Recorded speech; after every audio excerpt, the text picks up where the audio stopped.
Right, thank you very much, and good afternoon, everybody. Welcome to my talk on what are the rules of engagement for brands in the metaverse. Now, today we'll cover kind of four key topics. Firstly, we'll define what the metaverse is and establish its difference between the metaverse and Web3. Next, we'll look at the commercial opportunities for brands. Then we'll cover some key case studies from global brand superpowers. And then lastly, we'll look at those 5 rules of engagement for brands. As a quick introduction, I'm Gethin. I'm Client Development Lead at brand experience agency Wonder, and we're a B2B and B2E specialist agency. Now, I've been working in the events and experiential industry for almost all of my career, helping brands connect with the people that matter most to them through insight-led brand experiences. And I'd like to make a quick note that I've had laser eye surgery 3 weeks ago, and I am actually struggling to see the screen slightly, so do bear with me if I'm going like this. But before we kind of kick off, I'd like to make a confession. I'm Max, and I'm not a metaverse expert. And to be perfectly honest, it's hard to be an expert of something that doesn't necessarily exist yet. But we'll touch on that later. But what I am is very, very interested in the possibilities that it presents us. And what I'm here to do today is really share the research and insights we've done as an agency and share our understanding of the space there. So Wonder sits within the collective agencies. We're the B2B experts. We've got Amplify, who are our creative agency specializing in consumer experiences and culture. Seed, a student and Gen Z specialist, and Inertia are our kind of motion graphics team. And what this has allowed me to do is tap into all of the experience within our building to really understand what each audience needs from the metaverse. So let's begin. First off, kind of defining the metaverse. Now, last year I asked this question and not a single person raised their hand. And now we're a year on, I'd like to ask, who here understands exactly what the metaverse is by a raise of hands? All right, well, that's no one. So, well, basically, there's been a lot of interest within the metaverse since Facebook's infamous kind of rebrand last year. However, 65% of marketeers feel that consumers don't fully understand the metaverse, which means it's a global education piece to be made. And considering how early we are in this metaverse journey, that's more than okay. It will take time, but it does highlight that mass adoption will take time. So what actually is the metaverse? Well, the best definition I've been able to give is the metaverse is or will become a persistent interoperable space or 3D virtual space, which is enhanced by VR and AR and underpinned by a number of existing technologies such as blockchain, as well as innovations yet to be created. Kind of simplifying that, it's essentially a 3D virtual World Wide Web filled with avatars of users that can jump seamlessly from one experience to the next, regardless of the platform. And it's important to note, this does not exist yet. Why? Well, going back to our definition, interoperable is the key word here when establishing why the metaverse does not exist yet. It essentially means it's the ability for 2 or multiple programs to work together. For example, jumping from Fortnite to your workplace. We cannot do that yet. What we actually have is a series of microverses, which have their own logins, they have their own wallets, and nothing is connected. Globally, we're very much still in the development phase, and it will take years, not months, to get there. And the truth is, nobody really knows what this will eventually look like. But for ease, I will refer to all of these microverses as the metaverse for this talk. Now, it's also important to note that metaverse is not just VR and gaming, despite what the coverage looks like and some people may think. And in my opinion, AR will be arguably the most important way of accessing the metaverse. That's because it's more accessible, as everyone already has a smartphone. It's less immersive and therefore more applicable in every single day, and we can use it within our kind of daily lives. The applications will truly enhance our life, much like the mobile internet did. And kind of imagine the possibilities if everyone was wearing AR glasses today. I could beam up graphs, I could put up personalized content to all of you, I could even interview someone as a hologram. So I think personally, AR will be the one to watch as we move forward. But the list goes on, and that could actually really be a whole other talk. But on to another poll, and I think I probably know the answer to this. who understands what the difference between the metaverse and Web3 is? Again, no one, and that's actually a trickier one. And if I'm being totally honest, it's a hard one to kind of get your head around. But essentially what Web3 is the decentralized internet. It's built on distributed technologies like blockchain, rather than on servers that are owned by individual corporations like Google, for example. And the idea of Web3 is to create that more democratized internet, where no single company will control the flow of the information and be able to pull the plug and just call it a day. To summarize, the metaverse is how we will experience that future of the internet, whereas Web3 are the technologies that are underpinning the decentralized system of the metaverse. A good illustration of this is the kind of 10 layers of the metaverse. Up top, we've got content and experiences, and those are the virtual worlds we'll kind of tap into, the applications we'll go through, and the content we will use or consume as a consumer. The platforms is next, which is essentially the 3D platforms that will allow us to create the experiences as well as access them. Then below that, we've got the infrastructure, which is your hardware, so VR headsets, your phones, OS, accessories, haptic accessories, and then last is the enablers, which is your Web3. So that's your payments, your blockchain, security, and privacy. And Matthew Ball, who's a relatively big commentator on the Metaverse, says there will be no clean before Metaverse and after Metaverse. And I 100% agree. It will be a slow integration into our lives, impacting different areas at different rates as people behaviors change. Now, the commercial opportunities. McKinsey predicts that the metaverse market is about $3 billion this year. And if you think about that on a global scale, that's nothing really. And while estimates vary massively, McKinsey's bottom-up view of both the consumer and the enterprise use cases say it will generate $5 trillion in market value in 2030. To put that in a bit of context, that's about the same as Japan's entire economy, which is the third largest economy in the world. Now, McKinsey break this down into a few key areas. First is the kind of e-commerce, and not surprisingly, that is the largest. But e-learning, gaming, and advertising were all quoted as very significant areas for growth within there. Where does that leave us as marketers? Well, a recent survey from Sitecore says that brands are investing in the metaverse, with 91% of marketers predicting they will invest over the next 5 years. 81 are creating new roles within their team for metaverse roles, and 67% are expecting their consumers to spend more than they currently are on social media already. And according to McKinsey again, 79% of consumers active on the metaverse, or those microverses we spoke about earlier, have already made a purchase. And according to predictions, again, made by senior executives, over 15% of corporate revenue is expected to come from the metaverse in the next 5 years.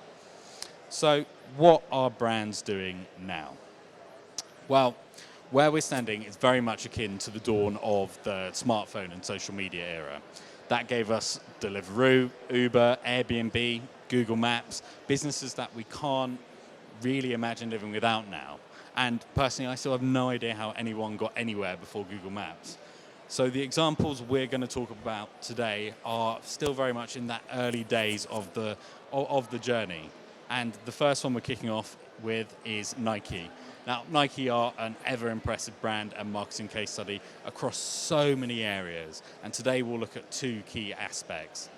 First is Nike Land. Now, Nike Land's Nike's purpose-built metaverse within Roblox, and it allows its fans to meet, to socialize, shop, engage with a huge range of brand experiences. You can compete against friends in head-to-head games, you can purchase Nike swag for your avatars, and even stars like LeBron are joining in there. Now, what they've done is extended that into the physical world, and their Nike flagship store now has its own metaverse experience. And then as of September 20 this year, 21 million people have visited the Roblox store. And that's because of Nike's continued investment, creative application, creative excellence, and they're engaging with their consumers in a really meaningful way. On the other side is Nike Crypto Kits. Now, earlier in 2021, they purchased Artifact, who are a specialist studio dedicated to digital fashion, and Nike are reimagining what sneaker culture looks like by launching their first set of NFTs. In the first launch, 600 pairs of the Nike Dunk Genesis NFTs sold out in just under 6 minutes for $3.1 million. Now, this is a reinvention of how people are interacting with physical products, how it gives a new meaning to ownership, and it's a new arm to what already is a very prosperous arm to their business within sneaker culture. Next up is a completely different case study, which is in the form of Accenture. Now, Ellen Shook, Chief HR Officer in Accenture, says, "Work as we knew it has truly been upended.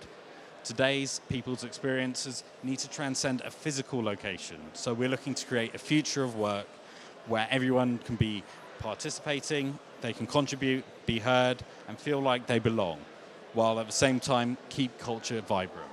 Now, what this is in reference to is Accenture's Metaverse journey, but specifically within their employees. So during the pandemic, they onboarded 1,500 new employees to the business. Instead of doing it all on Zoom, a new Accenture employee got a laptop and a VR headset posted to them, and they spent their first 2 days learning about the business, the culture, the values, and much more. Would I want to spend my first few days in the Metaverse at a company? Probably not, but Accenture are seeing massive benefits, and when you're recruiting 150,000 people, there's got to be some streamlining there. So these benefits go beyond onboarding, and what they've discovered is learning is very much a key driver, particularly in the facilitation of active learning over passive learning. Now, Accenture have found that people, when they apply what they're learning, i.e. stepping into a virtual experience where they're putting their knowledge to the test, it's much more of an effective way of receiving the information and retaining it. And personally, I'm one of a firm believer of active learning. But these are two great examples of brands leveraging current Metaverse tools. However, some brands do not lend themselves to the Metaverse oh so well. Brands like Heineken, for example. Heineken delivered a fantastic campaign in Decentraland with the launch of Heineken Silver, which was a virtual beer. They delivered this tongue-in-cheek campaign which highlights the importance of real-world connections, because let's face it, you can't taste beer digitally. And even though it was quoted as filtered with super fast megabytes through the best firewalls, it doesn't mean anything. What it did was play on the irony of a non-existent virtual beer. It galvanized Gen Z particularly, and it also picked up 4 Can Lions along the way. These are great examples of brands, but we are seeing hiccups along the way. From crypto crashes to Decentraland, which is valued at $1 billion, having reported 38 users over one day, or Sandbox having only 522 daily users. That's a tiny, tiny amount if you think about this global platform. Meta announced last week that they're laying off 11,000 people, and that's more than an eighth of their company. Bored Ape NFTs are down by 82%, and just this weekend, crypto exchange FTX filed for bankruptcy. So there is a lot of ways to go. And I think the boom of World First is also slowing down. Is anyone else bored of NFTs being launched for the sake of NFTs by brands? They're going to run out. So the question is really, how can brands meaningfully engage with the Metaverse? Well, the 5 rules of engagement we've got. Going back to Accenture, Paul Doherty, Accenture CTO and a man with 2 job titles, says, while we are at the early days of the Metaverse, it will advance quickly. If companies don't act now, they'll find themselves in worlds designed by and for someone else. And whilst Paul is certainly more experienced and more qualified to talk about the subject than me, I do disagree with this. Yes, companies can have their fingers on the pulse and be proactive, but second mover advantage is real. Take, for example, Facebook or Meta now. They've invested $36 billion this year, and their value has dropped almost 70%. There are companies who will capitalize all on the R&D that they've done, and they will not incur that cost. So what can we do as brands to prepare ourselves for that journey? Firstly, clearly define value-focused strategy and business objectives for being there. As with any new technology, it's important to take a step back and forget that it's a shiny new toy and actually realize what we should be doing in there. business strategy will always remain king. You should be asking questions such as, is it right for your brand to be in the metaverse yet? Will your customers be there? What genuine value can you bring to those customers in the metaverse? And I think you should start thinking about actual value in the form of utility rather than just brand building or massive PR launches. And then, let's face it, it costs time and money. How much budget and time will it take away from current priorities? And crucially, what is the long-term strategy versus short-term gains? Going back to McKinsey, there are a reason why some brands aren't investing in the metaverse. And those are based on a recent survey by very senior executives. 31% are unsure about the ROI, 29% don't have business models for metaverse technology yet, and 10% just don't have the top-level talent to implement this transformation. So, to be clear, when you're looking to achieve your goals in the metaverse, you need to really, really think about what your ultimate objectives are for being there. Moving on to number 2. Put your audience at the heart of everything you do. So people first thinking is massively important in not just the metaverse, in events, in marketing, in communications, and everything we do. Take, for example, generational difference. Different generations have different priorities, expectations, and needs within the metaverse, as well as having different barriers to entry. Gen X, while not having grown up with technology or the internet, have adopted technology in adulthood. Whereas millennials have grown up with tech in their everyday. Gen Z have had the smartphones since pretty much the day they were born. And then Gen Alpha, who are people who are being born right now, may even come of age in the metaverse. All of these different groups will adopt at different rates and at different levels. Likewise with different audience types. So consumers are most excited by the social interactions and social opportunities, the enhanced entertainment opportunities, immersive gaming, travel and exploration, and of course shopping. But if you take it to the business side, marketers and enterprises are most excited by being able to market in the metaverse, learning and development like Accenture for their employees, meetings in the metaverse, events or conferences just like this, and product design or digital twinning. We must start with the audience and design for them. On to number 3. Leverage the platforms that are right for your brand and your audience and business objectives. There are a number of platforms currently, from Fortnite to Roblox to Sandbox, Meta's Horizon Worlds, or there are opportunities to create your own, like Accenture. However, that's both a significant time and budget investment. You'll also notice there aren't many B2B options at the moment, which, as an agency, we are waiting for eagerly, but they will come. But importantly, and I think this is very important to stress, that if these aren't right for you, don't force it. On to our penultimate point. Be on your guard. We're in the early stages of the metaverse, and it is very much like the Wild West. Hackers, developers, trolls will attack brands, and we need to prepare to deal with it. What we can look at is having the right team in place who understand that battlefield, have a strategy for dealing for unforeseen attacks on your brand, and don't be surprised when it all goes wrong. It's going to happen to everybody, so we need to be prepared for that. Lastly, and on to our final point, research, observe, and experiment. There's no need to rush. While the metaverse is the current it word, you don't need to be blinded by it. Fundamentally, it's another channel for us to operate in and launch initiatives. So let's monitor results, let's refine, and don't rush, but also don't wait too long. So there we have it, the 5 rules of engagement. Define value-focused business objectives, design with an audience-first mindset, leverage the platforms that are right for you or don't leverage them, be prepared for attacks, don't rush, and get it right. And the big question on everyone's minds here is, will this replace in-person events? The answer is absolutely not. This is another channel for us to operate, to leverage in and learn from. And I'm a firm believer that human interaction will always play a vital role in our industry. And I'm excited by the opportunities the Metaverse presents. Thank you very much. I'm Max Gethin from Wonder, and I'll invite any questions now. Perfect, thank you very much. I think there were a couple of questions come through on Glitter, so we'll start there. what specific applications are there for the metaverse in that live event space? And is there more to it than just NFT tickets for events? Well, that's a big question. And yes, to start with the kind of NFT tickets for events, we've looked at things like digital swag and ownership from events. I think what I spoke about originally within kind of presentations and delivering content, imagine having that AR experience. We're not quite there yet, and there's innovations within kind of AR glasses, but once that kind of comes up, we'll be able to do so much more with content.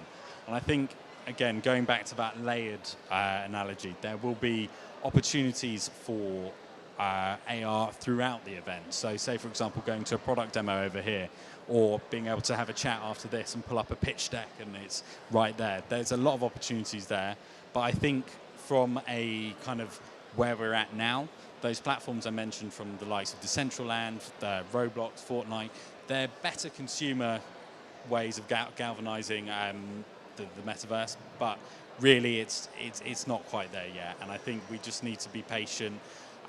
We need to be wary of virtual events taking over what I personally feel live events are more engaging, but you know, there is always the reach, the added kind of people who can't attend your events in person when putting on a virtual side. So, yeah. That's Perfect, thank you. Were there any more questions from the floor at all? Anyone have anything to raise? No? Okay, just the last one from me then. What's the best way for people to get in touch with your company or find out more information if they're interested in talking to you further? Well, you can connect with me on LinkedIn or drop me an email at max@wearewonder.com, and that's our website as well. So please feel free to connect, and thank you for listening. Lovely. Thank you very much, Max.